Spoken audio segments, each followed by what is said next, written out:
नेपाल में बीते दिनों से लगातार हो रही बारिश से वहां के कई इलाकों में बाढ़ आ गई है। वहां कई जगहों पर भूस्खलन हुआ है, जिसका असर बिहार में भी देखने को मिल रहा है। भारी बारिश के कारण बिहार की कोसी नदी में बाढ़ जैसे हालात बने हुए हैं। बिहार का पूरा जनजीवन अस्त व्यस्त है। हर साल बारिश में इस नदी के चलते बिहार चर्चा में आ जाता है। हालांकि राज्य में कोसी के अलावा कई नदियां हैं जो उफान पर आती हैं, तो बिहार के कई जिलों में बाढ़ का खतरा बढ़ जाता है। लेकिन बिहार में इतनी ज्यादा बाढ़ क्यों आती है?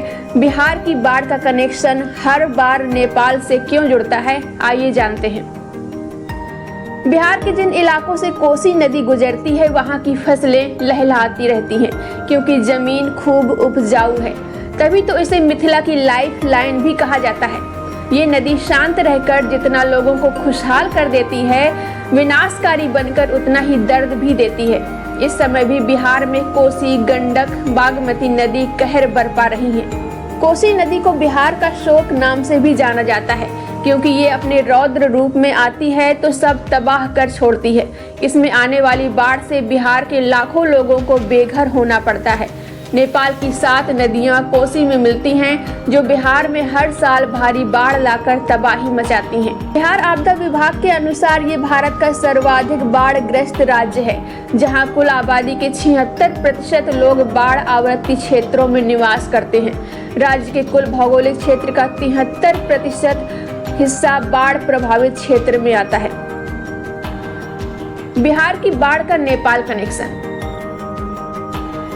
कोसी नदी नेपाल में हिमालय से निकलती है और बिहार में भारत में दाखिल होती है।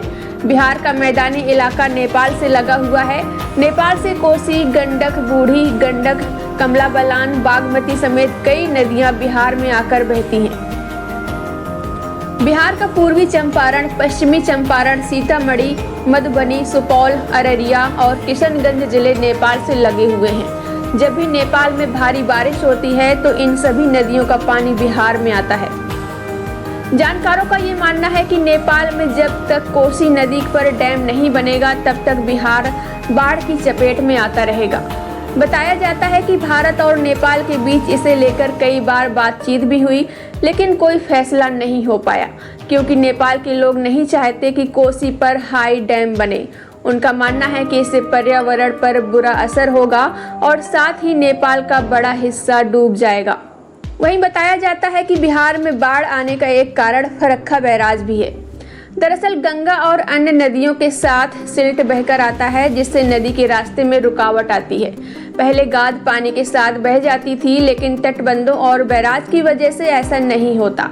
इससे नदी उथली होती जा रही है, जो बाढ़ आने का कारण बनता है।